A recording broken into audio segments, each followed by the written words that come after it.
Hello friends! Today let's read Corduroy.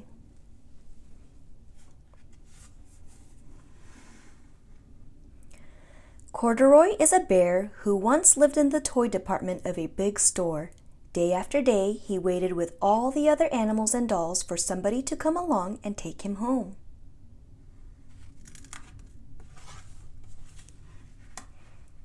The store was always filled with shoppers buying all sorts of things, but no one ever seemed to want a small bear in green overalls. Then one morning, a little girl stopped and looked straight into Corduroy's bright eyes. "Oh, Mommy," she said, "look, there's the very bear I've always wanted." "Not today, dear," her mother sighed. "I spent too much already. Besides, he doesn't look new. He's lost the button to one of his shoulder straps." Corduroy watched them sadly as they walked away. "I didn't know I'd lost the button," he said to himself. "Tonight I'll go and see if I can find it." Late that evening, when all the shoppers had gone and the doors were shut and locked, Corduroy climbed carefully down from his shelf and began searching everywhere on the floor for his lost button. Suddenly, he felt the floor moving under him. Quite by accident, he had stepped onto an escalator, and up he went. "Could this be a mountain?" he wondered. "I think I've always wanted to climb a mountain." He stepped off the escalator as it reached the next floor, and there, before his eyes, was a most amazing sight. Tables and chairs and lamps and sofas, and rows of beds. "This must be a palace," Corduroy gasped. "I guess I've always wanted to live in a palace." He wandered around, admiring the furniture. "This must be a bed," he said.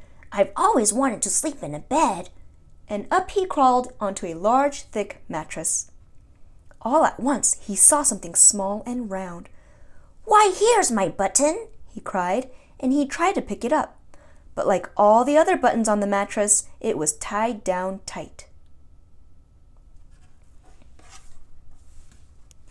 He yanked and pulled with both paws until, pop!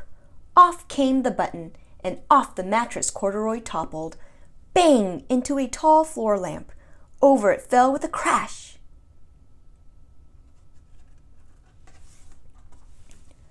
Corduroy didn't know, but there was someone else awake in the store. The night watchman was going his rounds on the floor above. When he heard the crash, he came dashing down the escalator. "Now who in the world did that?" he exclaimed. "Somebody must be hiding around here." He flashed his light under and over sofas and beds until he came to the biggest bed of all, and there he saw two fuzzy brown ears sticking up from under the cover. "Hello," he said. "How did you get upstairs?" The watchman tucked Corduroy under his arm and carried him down the escalator and set him on the shelf in the toy department with the other animals and dolls.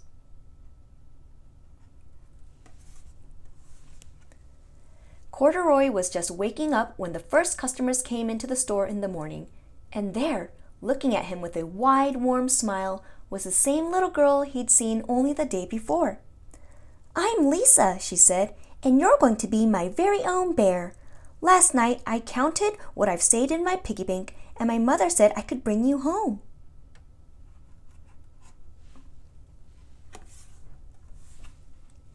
"Shall I put him in a box for you?" the saleslady asked. "Oh, no, thank you," Lisa answered, and she carried Corduroy home in her arms. She ran all the way up 4 flights of stairs into her family's apartment and straight to her own room. Corduroy blinked.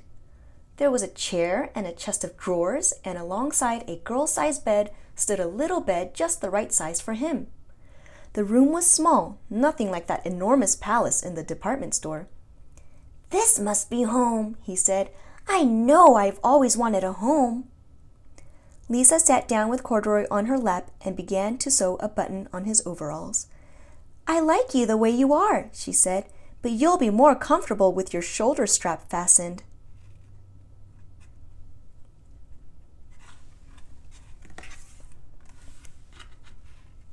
You must be a friend, said Corduroy. I've always wanted a friend. Me too, said Lisa, and gave him a big hug.